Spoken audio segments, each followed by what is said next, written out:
అందరికీ నమస్కారం. Prime time news స్వాగతం. నేను మీ జర్నలిస్ట్ వీరారెడ్డి. రాష్ట్ర వ్యాప్తంగా నామినేటెడ్ల భర్తీ కొలువు తీరనుంది. నామినేటెడ్ పోస్టుల పర్వము మొదలైంది. ఈ నెల 16వ తేదీన పూర్తిగా నామినేటెడ్ పోస్టులు భర్తీ చేయనున్నట్లు మనకే అందుతున్న సమాచారం.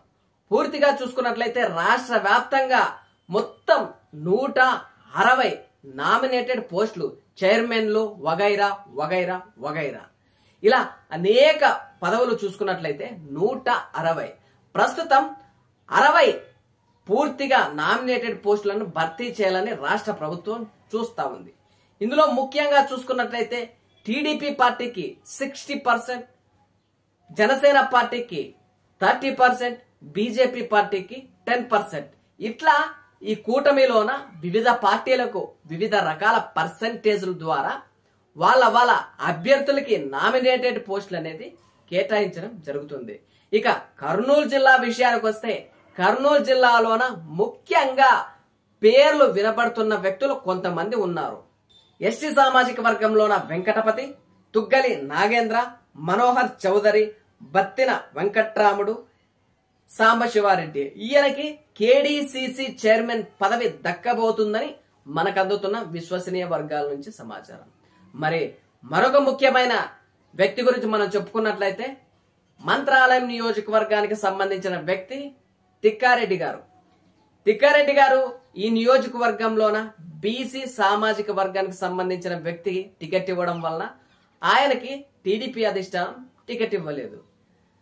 తర్వాత రాష్ట్ర అధిష్టానం టీడీపీ పార్టీ భరోసా తిక్కారెడ్డి గారి పైన ఉంటుందంటూ భరోసా కల్పించి ఆయనకి మన ప్రభుత్వం వస్తే ఏదైనా ఉన్నతమైన పదవి ఇస్తామని హామీ ఇచ్చి పంపించారు. మళ్ళీ ఆయనకు నియోజకవర్గ బాధ్యతలు అప్పచెప్తారా, లేక నామినేటెడ్ పోస్టులలో ఏదో ఒకటి ఉన్నతమైన పదవి కేటాయిస్తారా అన్నది ఈ మంత్రాలయం నియోజకవర్గంలో కీలక చర్చ అయితే జరుగుతా ఉంది. మంత్రాలయం నియోజకవర్గం చూసుకున్నట్లయితే ఇక్కడ తిక్కారెడ్డి గారికి 2014 నుంచి 2024 వరకు టీడీపీ పార్టీలోనే కొనసాగుతూ ఉన్నారు. ఇదే పార్టీలో కొనసాగుతున్న తిక్కారెడ్డి గారికి టికెట్ రాకపోయినా సరే ఆయన పార్టీ కోసం కష్టపడ్డాడు, పార్టీ కోసమే పనిచేస్తారని అనేక మీడియా సమావేశంలో కూడా చెప్పుకొచ్చారు.